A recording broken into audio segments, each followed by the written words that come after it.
Very good morning friends, नमस्ते। Very good. Board examination सामने नज़र आ रही हैं। एग्ज़ाम स्टार्ट्स 13th में इंग्लिश, 17th में बिजनेस स्टडीज़ और 23rd में अकाउंटेंसी। हार्ट बीट बढ़ रही है, कम ज़्यादा हो रही है, घबराने की बिल्कुल ज़रूरत नहीं। अब यहाँ से आपके लिए जितने वीडियोज़ आएंगे वो सिर्फ इसी बात पर फोकस करेंगे, how to score good marks. आज का ये वीडियो 3 नंबर सीधा आपकी झोली में डालेगा। आपको पूरा प्रॉमिस है बेटा, आप सिर्फ इसे ध्यान से देख लीजिए, अपने कीमती समय में से समय निकालें, इसको एक बार मन लगा के देख लें। मेरी गारंटी है 3 नंबर तुम्हारे मार्कशीट में ऐड हो जाएंगे। अगर तुम्हें ऑलरेडी 37 आ रहे हैं तो 40 हो जाएंगे, और अगर मान लीजिए 11 आ रहे हैं तो 14 हो जाएंगे। देखो, एक बहुत प्यारा चैप्टर है पार्ट बी का, chapter 3, comparative and common size statements. जिन लोगों ने ये चैप्टर ऑलरेडी कर लिया है या जिन्होंने इसके बारे में बहुत कुछ सुन रखा है वो जानते हैं बहुत जादूगरी वाला चैप्टर है। कुछ भी इसमें ज़्यादा टेक्निकल चीज़ें नहीं है। फॉर्मेट याद करो, नंबर कमाओ। थोड़ी बहुत स्किल लगेगी तो वो ऐसी स्किल है प्यारे बच्चों कि आप बोलोगे कि इसको कोई स्किल बोलते हैं। देखो, इसमें आपको 4 स्टेटमेंट्स बनाने हैं, राइट। 4 फॉर्मेट छोटे छोटे से याद रखने हैं और उनका भी सब कुछ सिमिलर कंसेप्ट है। ऐसा कोई बहुत ज़्यादा हाई फाई रॉकेट साइंस उसमें नहीं लगने वाला। कंपैरेटिव स्टेटमेंट्स, जिसमें comparative balance sheet, comparative statement of P&L, common size balance sheet and common size statement of P&L। सबसे पहले मैं आपको बताता हूं comparative statement of profit and loss. मैं आपको इसमें यह भी बताऊंगा कि एग्जामिनर कहां पर किस तरह से इसमें ट्विस्ट डालता है और आप उस ट्विस्ट को बहुत आराम से हैंडल कर पाएंगे अगर इसे आखिरी तक देखेंगे। तो प्लीज़ लास्ट तक देखें और इसके बाद आप मुझे फीडबैक दें कि आपको कॉन्फिडेंस आया या नहीं आया। इसका फॉर्मेट ऐसा होता है बेटा, पर्टिकुलर नोट नंबर और अमाउंट के 2 कॉलम। डूज एंड डोंट्स याद रखना, क्या करना है और क्या नहीं करना। पर्टिकुलर्स, नोट नंबर, अमाउंट के 2 कॉलम का मतलब है कि क्वेश्चन में आपको ये अमाउंट के 2 कॉलम रेडीमेड रहेंगे, आपको अपनी तरफ से सिर्फ 2 कॉलम और ऐड करना। कैसा फॉर्मेट है? पहले कॉलम का नाम पर्टिकुलर्स। ये नोट नंबर यकीन मानिए कोई बहुत ज़्यादा सिग्निफिकेंट नहीं है, फॉर्मेलिटी कॉलम है, लेकिन दोनों अमाउंट के कॉलम में आपको विशेष ध्यान रखने की ज़रूरत है। वो ये कि आमतौर पे जब हम स्टेटमेंट ऑफ P&L बनाते हैं, हर साल जब फाइनेंशियल स्टेटमेंट्स कंपनी बनाती है, फाइनल अकाउंट्स जब बनाती है, तो जो ये पहला अमाउंट का कॉलम होता है ये करंट ईयर का होता है और ये दूसरा अमाउंट का कॉलम होता है ये प्रीवियस ईयर का होता है। In order to give information for comparison purpose, हम अपने शेयर होल्डर्स को, अपने यूजर्स को 2 साल का डेटा परोसते हैं। तो जो 2 साल का डेटा है उसमें पहला कॉलम होता है बेटा करंट ईयर वाला और दूसरा कॉलम होता है प्रीवियस ईयर वाला। ख्याल रहे, ये फाइनल अकाउंट्स के स्टैंडर्ड फॉर्मेट का कॉलम पहला करंट ईयर होता है, दूसरा प्रीवियस ईयर होता है। लेकिन जब हम कंपैरेटिव बनाते हैं, चाहे कोई भी कंपैरिजन कर रहे हो, कॉमन साइज या comparative statement P&L balance sheet, कुछ भी, हमें क्या ख्याल रखना है, ये एक गुरु मंत्र है, लिख लीजिए, गलती मत करके आना। ये जो है ना प्रीवियस ईयर, इसको आपको इधर शिफ्ट करना पड़ेगा, यानी अमाउंट के कॉलम में आपको बस इतना सा इंटरचेंज करना याद रहना चाहिए। पहला कॉलम प्रीवियस ईयर रहेगा, ये होना चाहिए, और दूसरा करंट ईयर। अगर ऑलरेडी ऐसा दिया है तो ऐसे ही रखना, और अगर मान लीजिए सामने वाले ने उल्टा दिया है तो आप उसको सीधा कर लीजिएगा। अपने को यहाँ चाहिए पहले प्रीवियस ईयर यानी जो बीता हुआ साल है, और यहाँ चाहिए करंट ईयर यानी जो वर्तमान साल है। इन दोनों को आपस में कंपेयर करते हैं। इस साल को हम,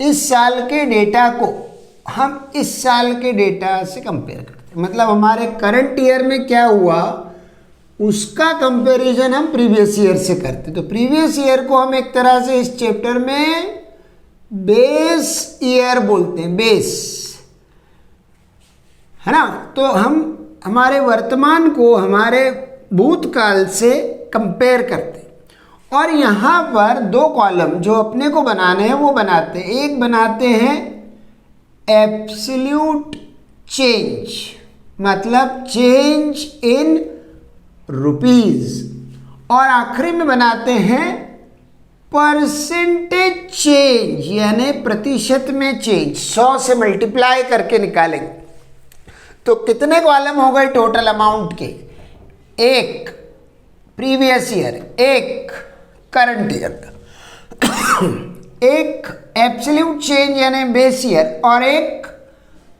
परसेंटेज चेंज। अब एब्सोल्यूट चेंज कैसे निकालेंगे? एब्सोल्यूट चेंज के लिए हम करेंगे current year minus previous year, this minus this, मतलब B minus A is equal to सी।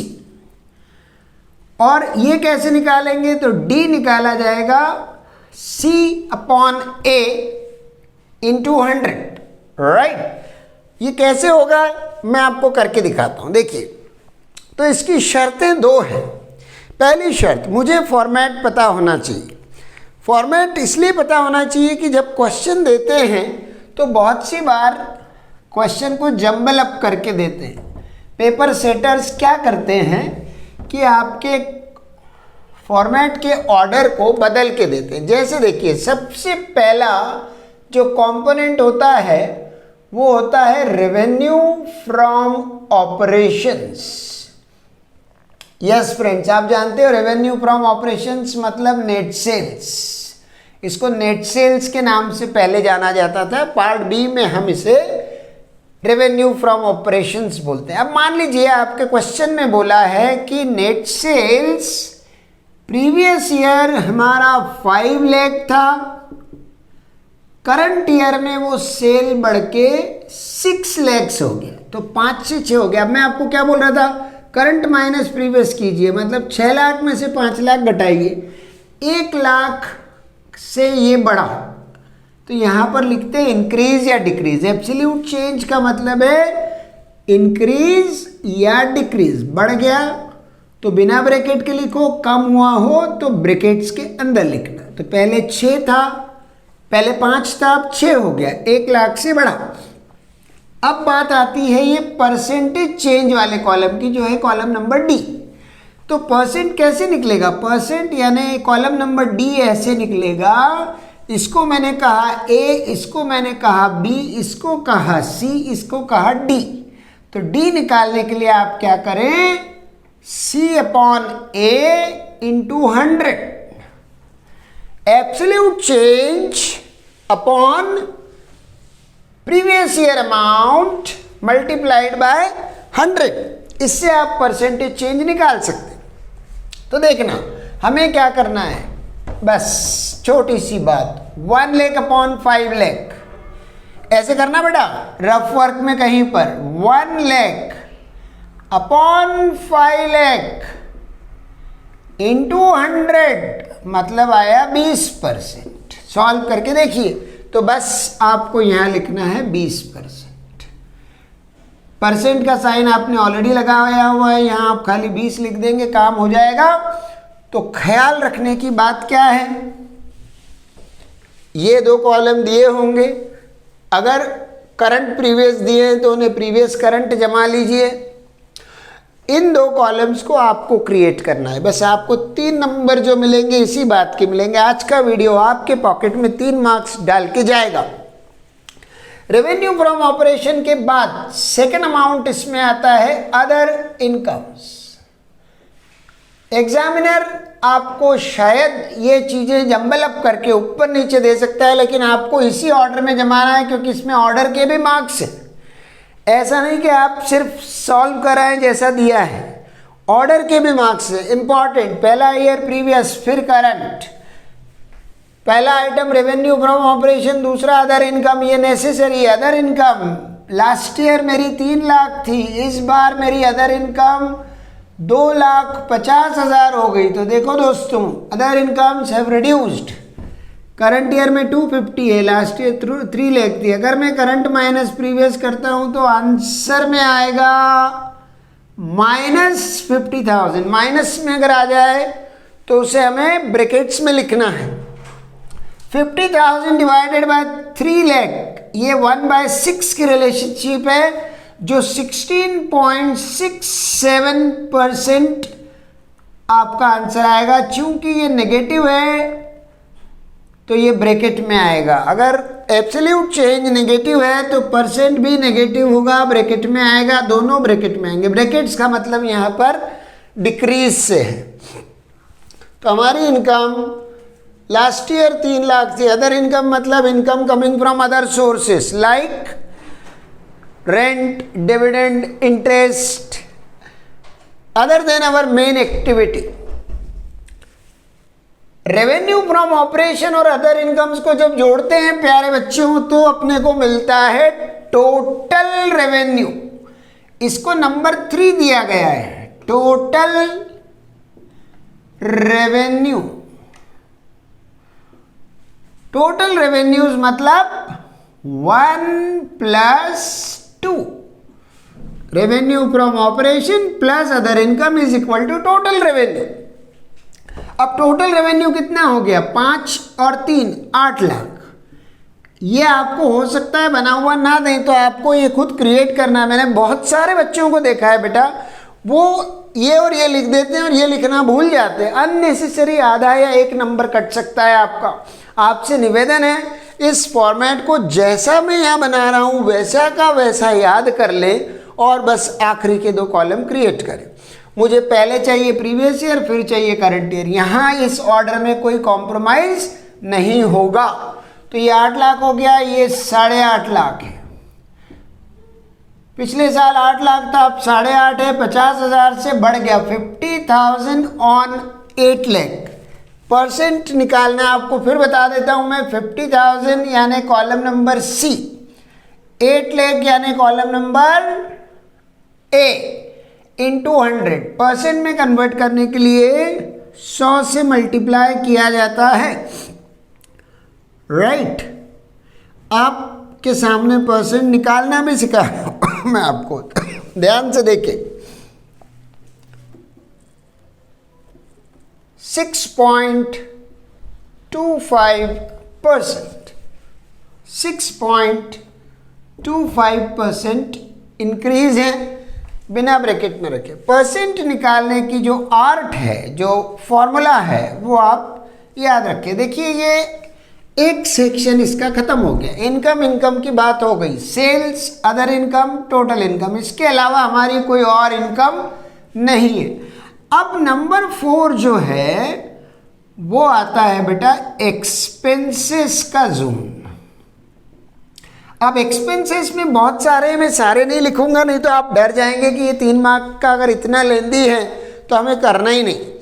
तो ऐसी बात नहीं है। मैं आपको बताऊं, एक्सपेंसेस में पहला है कॉस्ट ऑफ मटेरियल कंज्यूम्ड, दूसरा है purchase of stock in trade, तीसरा है change in inventory of work in progress, finished goods and stock in trade, चौथा है एम्प्लॉय बेनिफिट एक्सपेंसेस, पांचवा है फाइनेंस कॉस्ट, छठा है डिप्रिसिएशन एंड अमोर्टाइजेशन, और सातवां और आखिरी है अदर एक्सपेंसेस। बच्चे पूछते हैं क्या ये सातों एक साथ देंगे क्वेश्चन में?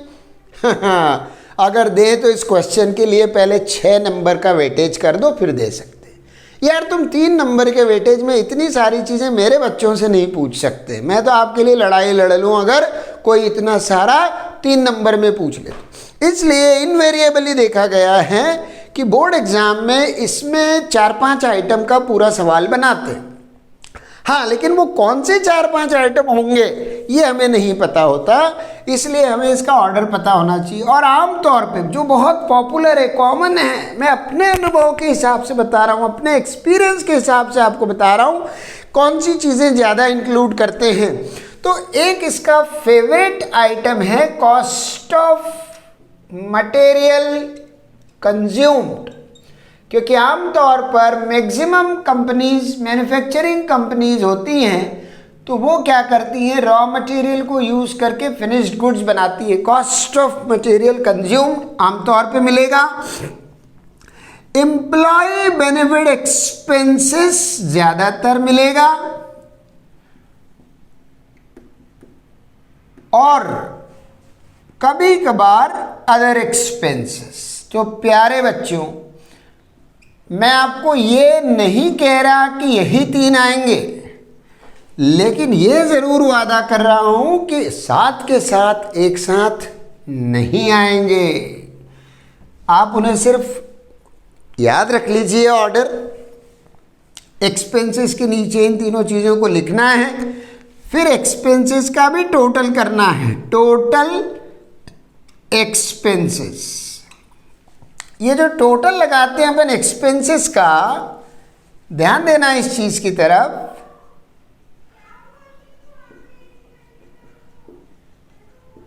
टोटल एक्सपेंसेस यानी ये तीनों चीज का टोटल होगा।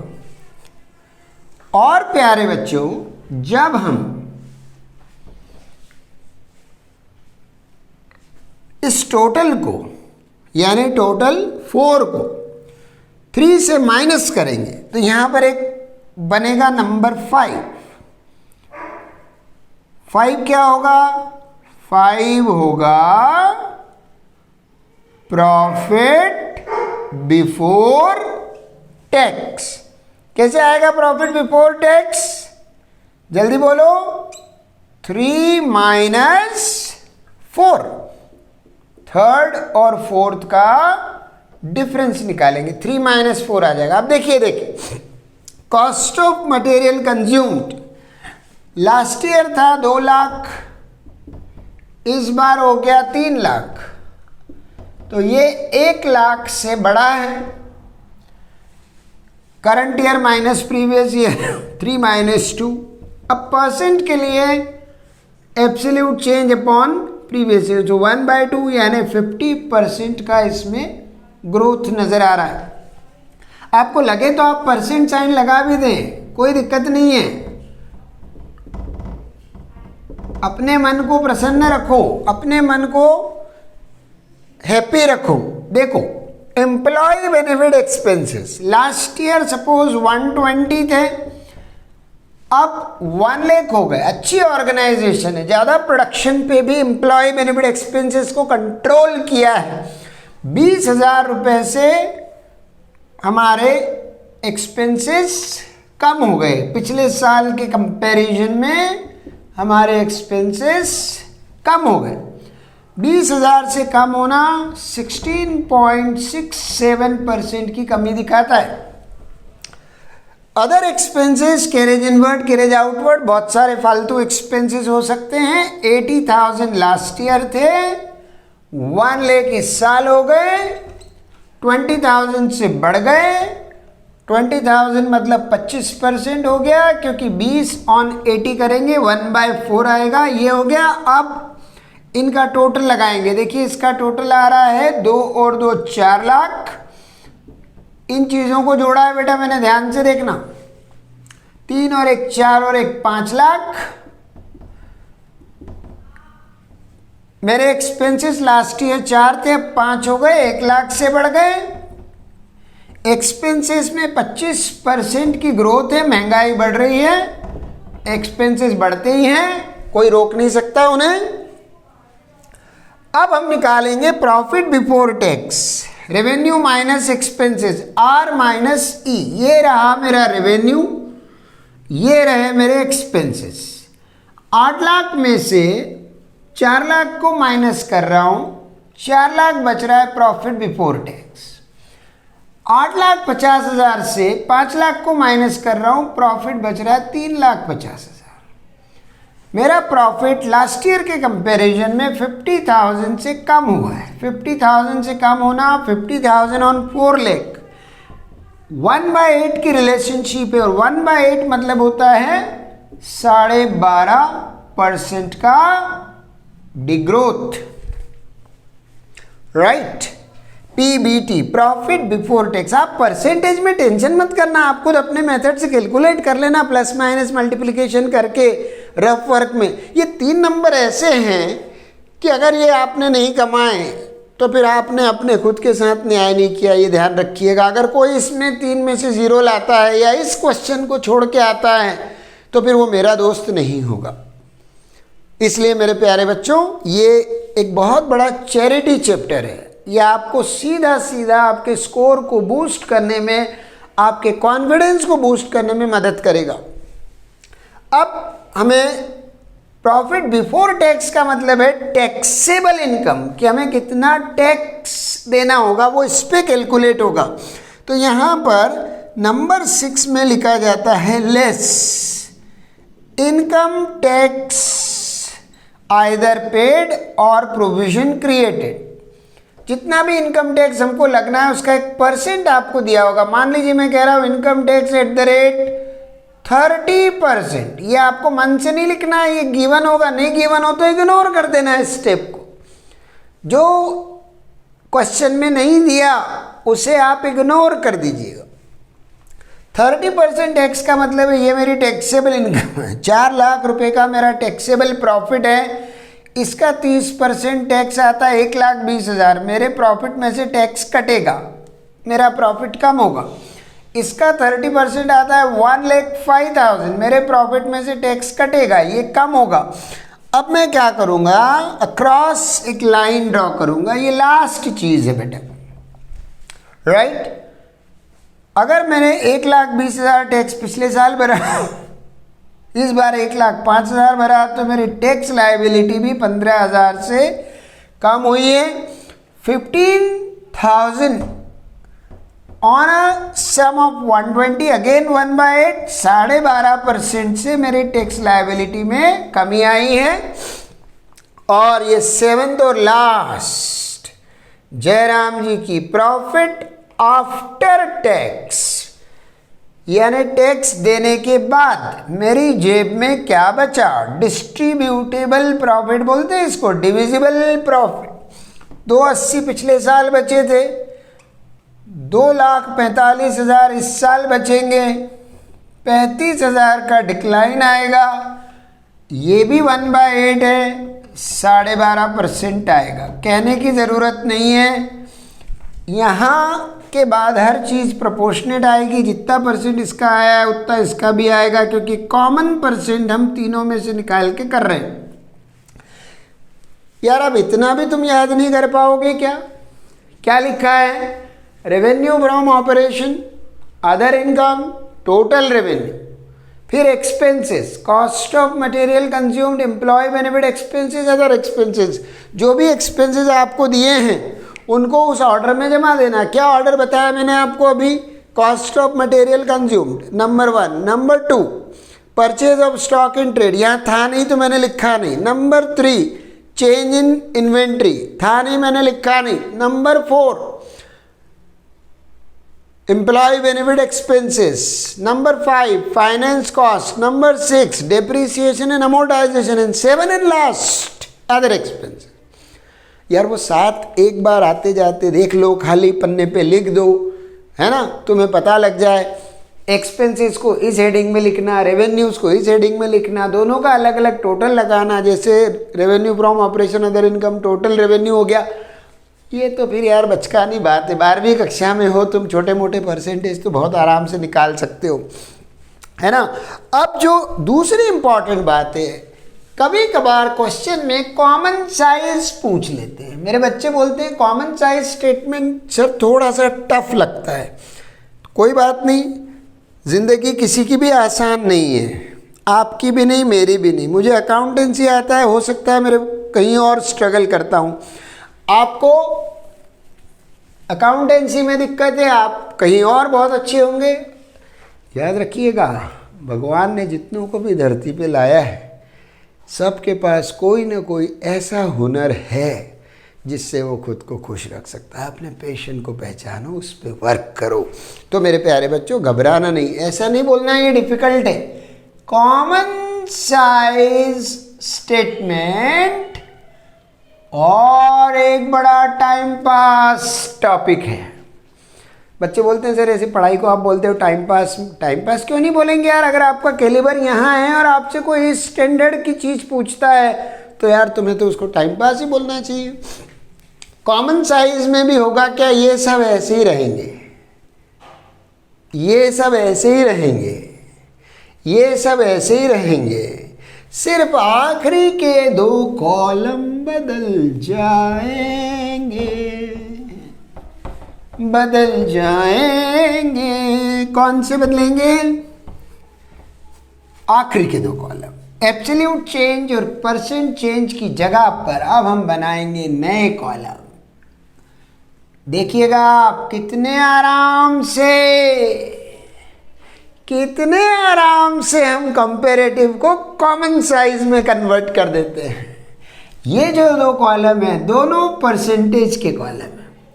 अब कॉमन साइज का मतलब क्या है कि इसमें से कोई एक कॉमन बेस सिलेक्ट करो और बाकी चीज़ों का परसेंट उससे निकालो। कॉमन साइज, सब चीज़ों को कॉमन बेस लेके कंपेयर करना, लेकिन वो कॉमन बेस आपको बहुत सावधानी से चूज़ करना पड़ेगा। क्यों? क्योंकि वो कॉमन बेस लॉजिकल होना चाहिए। वो कॉमन बेस ऐसा होना चाहिए कि जिसके आसपास बाकी के आइटम्स रिवॉल्व करते हो, राइट? तो जैसे अर्थ रिवॉल्व करती है वैसे ये रिवॉल्व करने चाहिए। कॉमन बेस लिया जाता है रेवेन्यू फ्रॉम ऑपरेशंस को, यानी कि हमारा हीरो कौन है। जैसे आप लोगों के हीरो शाहरुख खान, अजय देवगन और अक्षय कुमार और शाहिद कपूर और रणवीर और भी मुझे तो बहुत सारे नाम याद भी नहीं है। वैसे हमारा हीरो कौन?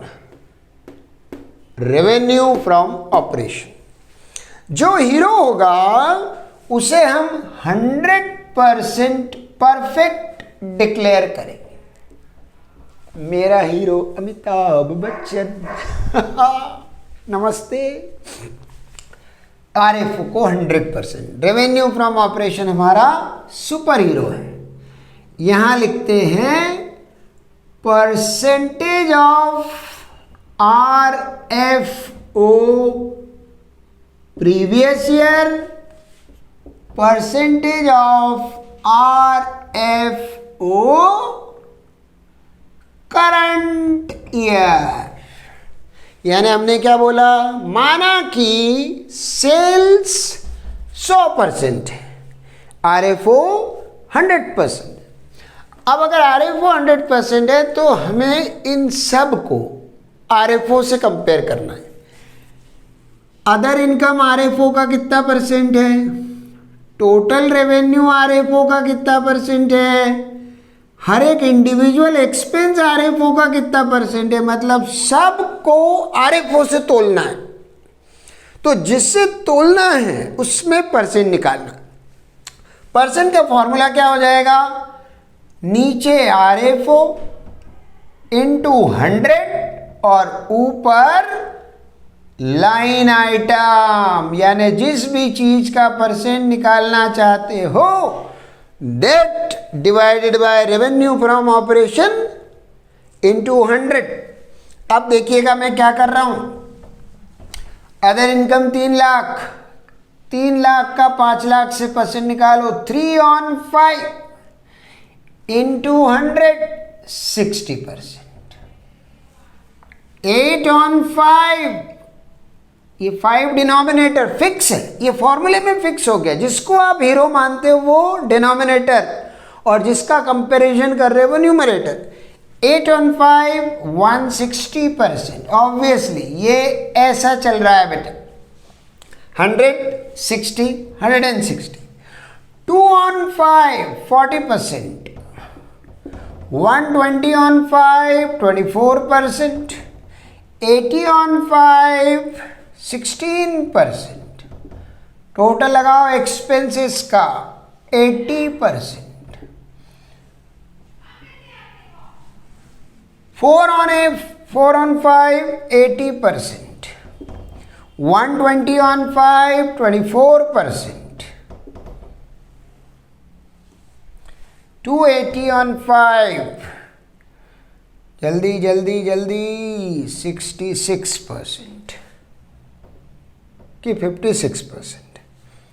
56%। जो ब्रैकेट में है वो ब्रैकेट में आएगा, जो बिना ब्रैकेट का है वो बिना ब्रैकेट का रहेगा। समझे आप? 80 160 160 इन तीनों का सम 80। 180 माइनस 80 80। टैक्स कटा, ये बचा। ऐसा ही काम यहाँ कर दो। 6 लाख सबका डिनोमिनेटर बनेगा तो 2.5 लाख अपॉन 6 लाख, राइट। इसको आपको कैलकुलेट करना है इस तरह से। 250 डिनोमिनेटर 6 लाख डिनोमिनेटर में है बेटा और 250 न्यूमरेटर में है। इनटू 100। थोड़ा बहुत परसेंट कैलकुलेट करने में मशक्क़त करनी पड़े तो आलस्य मत दिखाना। 6 चौक 24, 1 बचा 6 एकम 6 6 6 36 41.67%। बस इस तरह से परसेंट निकालना।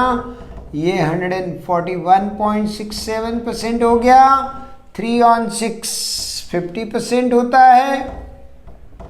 1 on 6 16.67% होता है। 1 on 6 अगेन 16.67% होता है। तीनों का टोटल 33.33 83.3334% हो जाएगा। और 350 on 6 हम इनको आपस में माइनस करके यहाँ लिख सकते हैं। 141 माइनस 83, इधर से बचा 16 और उधर से बचा 16 41 57। 3 6 माइनस 3 3। 11 माइनस 3 8। 13 माइनस 8 5। 58.33%। 1,05,000 और 6 लाख है ना। 10516 ये परसेंट निकाल लेना। ये कॉमन साइज हो गया। कॉमन साइज और कंपेरेटिव में क्या फ़र्क है? कंपेरेटिव में यहाँ एब्सोल्यूट चेंज, यहाँ परसेंटेज चेंज होता है। कॉमन साइज में यहाँ पर RFO को हम अपना हीरो बना के 100% डिक्लेयर करते हैं और बाकी के सारे परसेंट उससे निकालते हैं। तो आखिरी में याद रखने की चीज़ क्या है? बहुत ही आसान, बहुत आसान। एक कॉपी निकाल के फॉर्मेट बना के हम रख दें और उस फॉर्मेट को दोहराते रहें। कभी कभार मिसिंग फिगर्स देंगे आपको, fill in the blanks. Amount नहीं दिए जाएंगे तो वो अमाउंट का कोई ना कोई रिलेशन, कोई ना कोई परसेंट दिया होगा। मैं क्वेश्चंस करके बताऊंगा कल के वीडियो में, तो उसमें मैं आपको बताऊंगा कि किस तरह के मिसिंग फिगर्स देते हैं और उन मिसिंग फिगर्स को बहुत ही अपना दिमाग ठंडा रख के कैलकुलेट करना होता है। एक नमूना मैं आपको यहाँ दिखा देता हूँ ताकि आपको विश्वास हो जाए कि हम ये सम कर पाएंगे, है ना।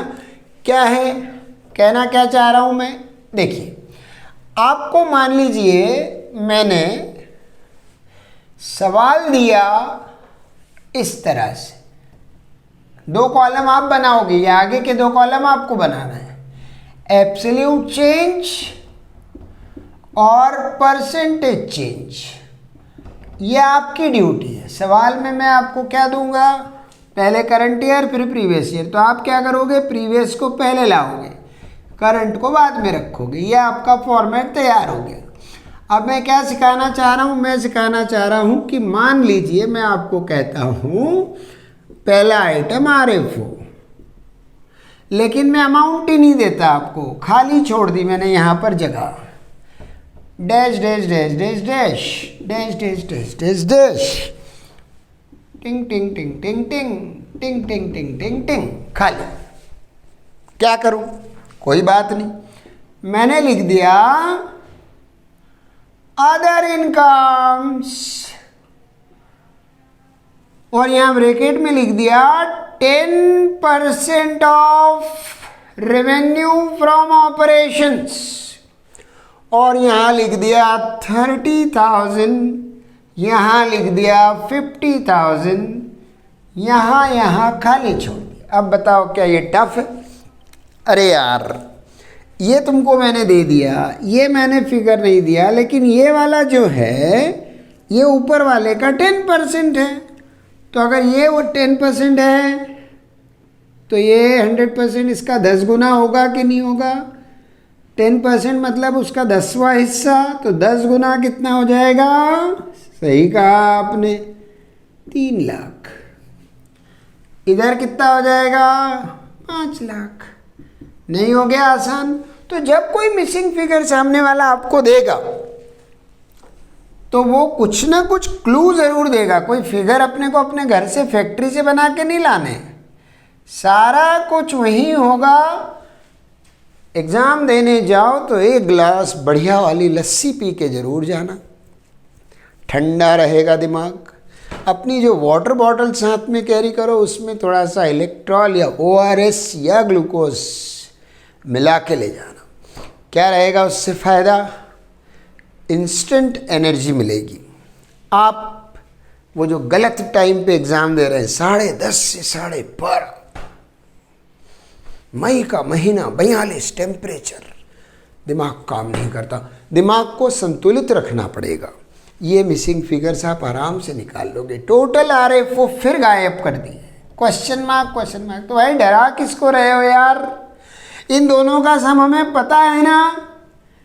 टोटल RFO होता है तो क्या हम नहीं कर सकते? तो ऐसा मैं आपको आने वाले वीडियोस में सम्स करके बताऊंगा। फिर ये तो हमारे लिए काम की बात है ही नहीं, आसान है। तो पहले कभी कभी सवाल अधूरा होता है, फिल इन द ब्लैंक्स वाला, तो पहले हम क्या करेंगे, सवाल को पूरा करेंगे, फिर आखिरी के 2 कॉलम बनाएंगे। ठीक है प्यारे बच्चों? तो डरे नहीं, घबराए नहीं। कंपैरेटिव कॉमन साइज स्टेटमेंट्स हो गए। अब comparative common size balance sheet हम शुरू करते हैं। Thank you. थोड़ा सा ब्रेक ले लो, फिर से देखो, और कुछ चीज़ निकल आए तो बताओ ज़रूर। 3 नंबर आज के वीडियो के बाद आपकी जेब में ना जाएं तो DP सर का वीडियो मत देखिएगा, DP सर की क्लास अटेंड मत कीजिएगा। नमस्ते। हो गया ब्रेक? आपने देखा कंपैरेटिव स्टेटमेंट ऑफ P&L और common size statement of P&L। अब जल्दी से आप देख लीजिए, ये आपके सामने जो हेडिंग है, ध्यान से देखिए इसे, कंपैरेटिव बैलेंस शीट। 3 नंबर का सवाल है दोस्तों। थोड़ा सा सेक्रीफाइस करो। जीवन में सेक्रीफाइस करने से कुछ ना कुछ तो गेन होता ही है, ऐसा होता ही नहीं। No gain without pain. जब तक आप खुद तकलीफ नहीं उठाएंगे जीवन आसान नहीं होगा। कंपैरेटिव बैलेंस शीट बिल्कुल वैसी है जैसे कंपैरेटिव स्टेटमेंट ऑफ P&L बताया। इसमें भी ध्यान रखिएगा, फॉर्मेट वैसे ही है। पहला कॉलम पर्टिकुलर्स का, note number, formality column, amount के 2 कॉलम्स। कौन से 2 columns? Amount current year, amount previous year. जब बैलेंस शीट बनाई जाती है हर साल, तब पहला कॉलम करंट ईयर होता है, दूसरा कॉलम प्रीवियस ईयर होता है। मगर जब हम कंपैरेटिव स्टेटमेंट्स बनाते हैं, यानी कंपेयर कर रहे होते हैं, तो हमें इसको इधर और इसको इधर शिफ्ट करना होता है। यानी ये बन जाएगा प्रीवियस ईयर और ये बन जाएगा करंट ईयर। तो पूरा डेटा इस कॉलम का उठा के इस कॉलम में रखना होता है और इस कॉलम का डेटा उठा के इस कॉलम में रखना होता है। आगे दो कॉलम बनाते हैं एब्सोल्यूट चेंजेस और percentage changes, right. Same formula यहां पर भी चलेगा, सिर्फ हमें ध्यान रखना है ऑर्डर का। ऑर्डर देखिए, रोमन 1 इक्विटी एंड लायबिलिटीज होता है दोस्तों, equity and liabilities. Balance sheet का फॉर्मेट है ये, आप ध्यान रखिएगा। बैलेंस शीट के फॉर्मेट में भी तमाम सारी चीज़ें जो हैं वो आपके सिलेबस से डिलीट कर दी गई है। ध्यान से पार्ट बी के चैप्टर 1 में गिवन सर्कुलर को पढ़ें। तो जो चीज़ें हमारे कोर्स में नहीं है वो हम यहाँ लिखेंगे भी नहीं। इक्विटी एंड लायबिलिटीज़ का सबसे पहला हेडिंग होता है शेयर होल्डर्स फंड्स।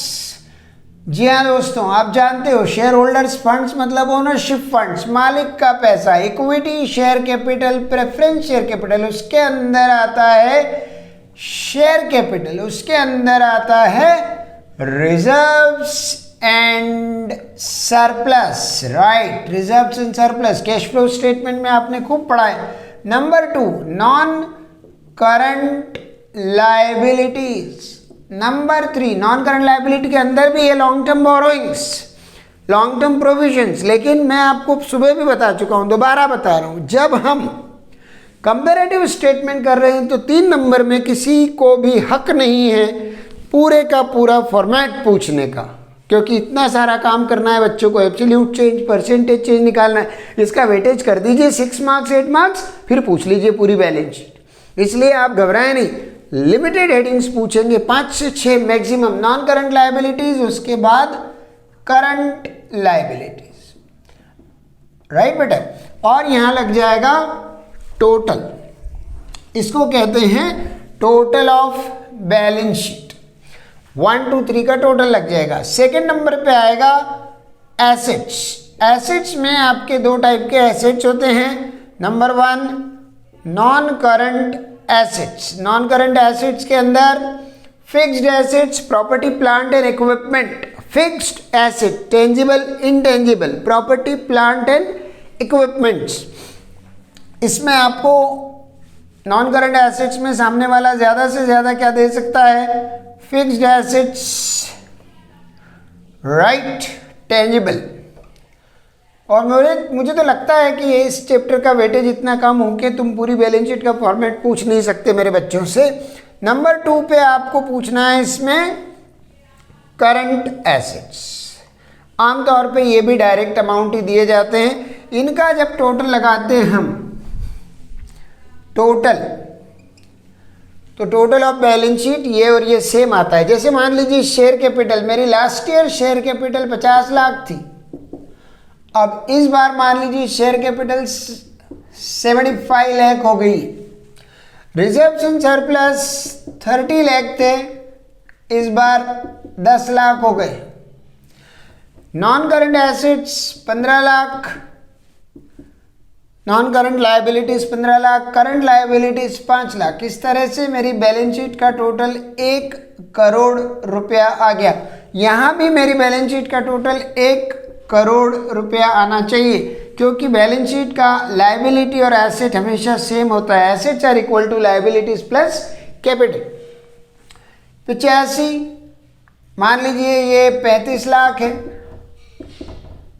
राइट। तो ये हो गया 85, 90, 1, 20 और ये है 30 लाख। तो सपोज करो कि मेरा 1 करोड़ 50 लाख रुपए का बैलेंस शीट टोटल है। यहां पर भी 1 करोड़ 50 लाख रुपया टोटल आएगा। नॉन करंट एसेट और करंट एसेट में वो विभाजित होगा। हमें कहा 80 लाख के हमारे नॉन करंट एसेट है फिक्स्ड और 20 लाख के हमारे करंट एसेट्स। इसी तरह से यहाँ हमें कहा कि 1 करोड़ 20 लाख के हमारे नॉन करंट एसेट्स हैं और 30 लाख के हमारे करंट एसेट्स। हो गया बच्चों। ये आपको दिया जाएगा। हो सकता है मैं जो सुबह से बार बार आपके सामने कहने की कोशिश कर रहा हूँ कि ये जंबल अप करके दे सकते हैं, आपको ऑर्डर ऊपर नीचे डिस्टर्ब करके दे सकते हैं। मेरे बच्चों को हेडिंग याद होना बहुत ज़रूरी है, फॉर्मेट होना याद जरूरी। Share holders fund, share holders funds के अंदर share capital, reserves and surplus. फिर non current liability, non current liability के अंदर दो ही पॉसिबल है, long term borrowings, short term provisions, sorry long term provisions. Third number पे करंट लायबिलिटीज। करंट लायबिलिटी में बहुत सारे होते हैं, लेकिन 3 मार्क के क्वेश्चन में सब हेडिंग्स हर एक का तुम दे दोगे तो मेरे बच्चे की जान ले लो, इससे ज़्यादा तो है ना पॉसिबल नहीं है। हाँ, लेकिन ये ज़रूर है, छोटा क्वेश्चन देके मिसिंग फिगर्स का अधिकार एग्जामिनर को है। कम से कम अमाउंट यानी कंपोनेंट्स और मिसिंग फिगर, ताकि हमें उन बच्चों के बारे में पता लगाना है जो फोकस्ड होकर के एनालिसिस करते हैं, समझते हैं, है ना बेटा। तो ये शेयर होल्डर फंड के अंदर 2 आ गए, non current liability, current liability, सबका टोटल आ गया और ये ऐसा आ गया। अब करना क्या है, एब्सोल्यूट चेंज आपको बताया था, कुछ भी नहीं है, आपको current year minus previous year करना है। तो 75 माइनस 50 ये 25 लाख हो गया। 10 और 30, पहले 30 था अब 10 हो गया, 20 लाख से कम हो गया। आप इसमें से इसको माइनस करते हो, आंसर पॉजिटिव आए तो बिना ब्रैकेट के लिखना आंसर माइनस में। जैसे 10 माइनस 30 करूंगा तो माइनस 20 आएगा, 35 माइनस 15 करूंगा तो पॉजिटिव 20 आएगा, और 30 माइनस 5 करूंगा तो पॉजिटिव 25 आएगा।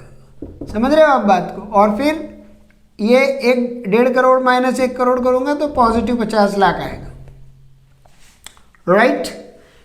1 20 से 80 हो गया, 40 लाख कम पड़ गया, माइनस कर दिया। 30 से 20 लाख हो गया, 10 लाख कम हो गया, और 80 से 1 20, सॉरी ये तो पॉजिटिव आंसर आ रहा था ना यार, तुम भी कुछ तो भी करते हो। 5 से 30 हो गया 25, और 20 से 30 हो गया 10 लाख पॉजिटिव। 1 करोड़ 20 लाख से 80 लाख हटाएंगे, माइनस नहीं आएगा, पॉजिटिव 40 लाख। 30 लाख से 20 लाख हटाएंगे, 10 लाख पॉजिटिव, और इस तरह से 50 लाख पॉजिटिव।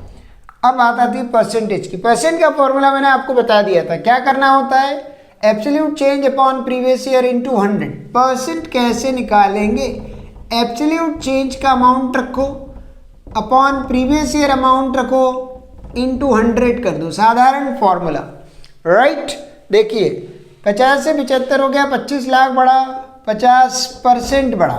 30 से माइनस 20 हो गया, तो ये जो 20 लाख का डिक्रीज है ऑन दिस, तो 2/3 यानी 66.67% का डिक्लाइन है, डिक्लाइन ब्रैकेट में आ जाएगा। 20 lakh on a figure of 15 lakh, 75% का इंक्रीज है, और 25 का इंक्रीज है 5 लाख के ऊपर, तो ये 500% का इंक्रीज है, right. 25 on 5, how much on 100, ये 50% का इंक्रीज है प्यारे बच्चों। 80 से 1 20 हो गया, 40 बढ़ा, 50% इंक्रीज हो गया। 20 से 30 हो गया, 50% इंक्रीज हो गया, 50% इंक्रीज हो गया। ये एब्सोल्यूट चेंज, परसेंटेज चेंज आप ध्यान रखिएगा। मैं ऐसे करता हूँ, 50 से 75 हुआ, 25 लाख बढ़ा। 30 से 10 हुआ, 20 कम हुआ। 15 से 35 हुआ, 20 बढ़ा। 5 से 30 हुआ, 25 बढ़ा। करोड़ से 1.5 करोड़ हुआ, 50 लाख बढ़ा। 80 लाख से 1 करोड़ 20 लाख हुआ, 40 लाख बढ़ा।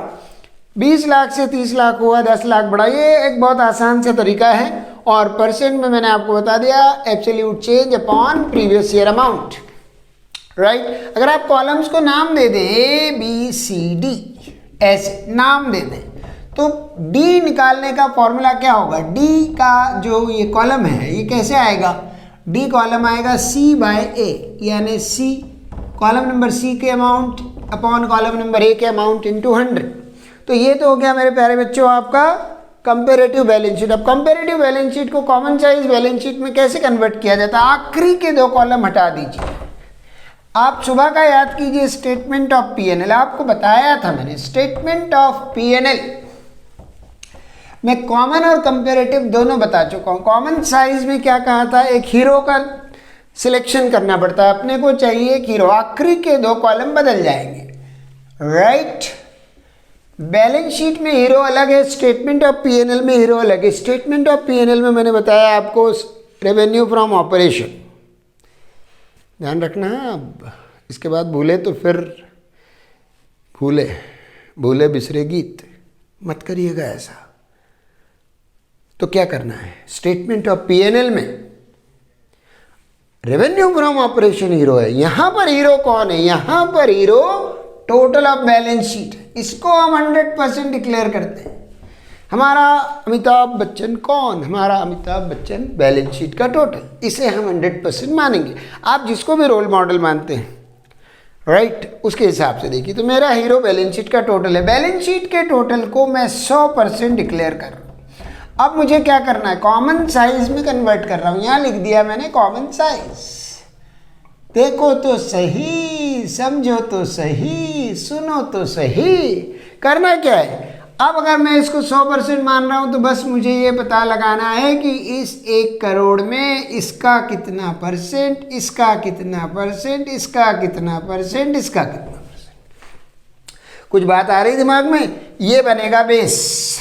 डिनोमिनेटर में आएगा 1 करोड़। 1 करोड़ में से 50 लाख 50% होता है। क्या निकाल रहे, percentage of balance sheet total previous year, percentage of balance sheet total current year. Marathon चल रहा है सर, एक दिन में एक चैप्टर। यहां से आने वाले 6 वीडियोस देखने वाला 40 में से 40 नंबर लाएगा, राइट। लेकिन तल्लीनता से देखें, 1 तारीख से 10 तारीख तक के बीच में अकाउंटेंसी के सिलेबस को ख़त्म करके अंग्रेजी पढ़िए, इंग्लिश पढ़िए, इंग्लिश के पेपर के बाद बीएस पढ़िए। अभी आप अपने टाइम को डिवाइड कीजिए, लेकिन 1 से 10 के बीच में सारे विषयों को 2-2, 3-3 घंटे पढ़िए। हर सब्जेक्ट कम से कम 3 घंटा हर दिन। कोई ताकत आपको अपने टारगेट को अचीव करने से नहीं रोक सकती। हर दिन 3 घंटा, 10 तारीख तक 11-12 सिर्फ इंग्लिश पढ़े। 13 को इंग्लिश का पेपर हो जाए, 14, 15, 16 सिर्फ बीएस पढ़े। 17 को बीएस का पेपर हो जाए, फिर बचे हुए दिन सिर्फ अकाउंटेंसी पढ़े, लेकिन 10 तक सारे सब्जेक्ट पढ़े।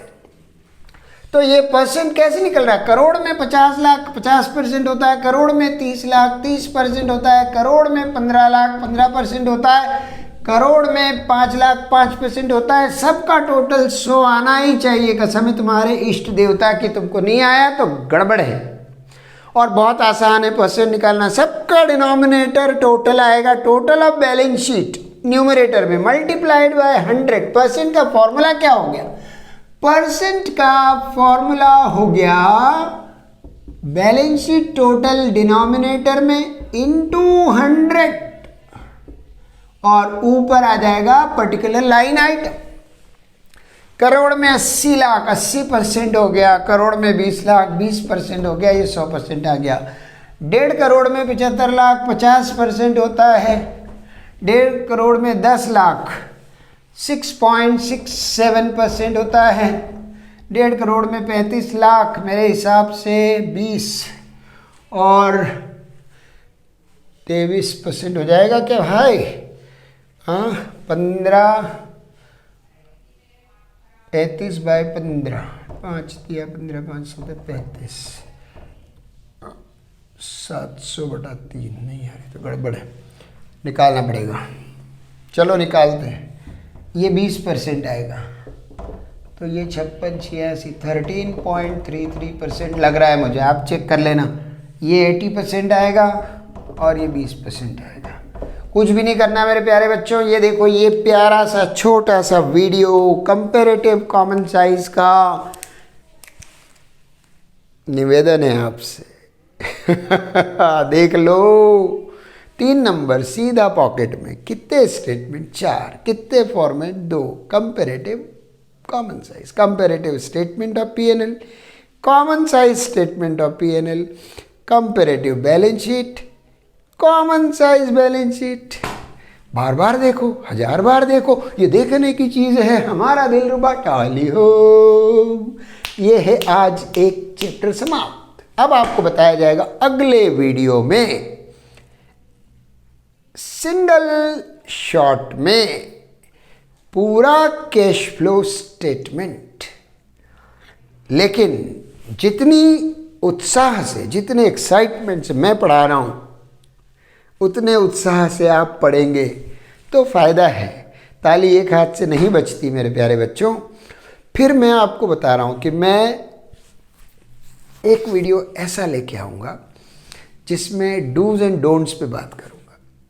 छोटी छोटी सी बातें जो ध्यान में रखनी है, जो आमतौर पे हमारे पेपर में सिली मिस्टेक्स कर बच्चों का एक बड़ा कॉमन पंचलाइन है तकिया कलाम है, सर सिली मिस्टेक हो गई। अरे सिली मिस्टेक क्या होती है? लैक ऑफ अटेंशन होता है और कुछ भी नहीं। मैं आपको बताऊंगा डूज एंड डोंट्स के अंदर क्या करना, क्या नहीं करना, कौन सी बातों पे ध्यान देना, पूरा दिमाग कहाँ लगाना। ठीक है बेटा, thank you, have a nice time, all the best. देखो, मजे करो।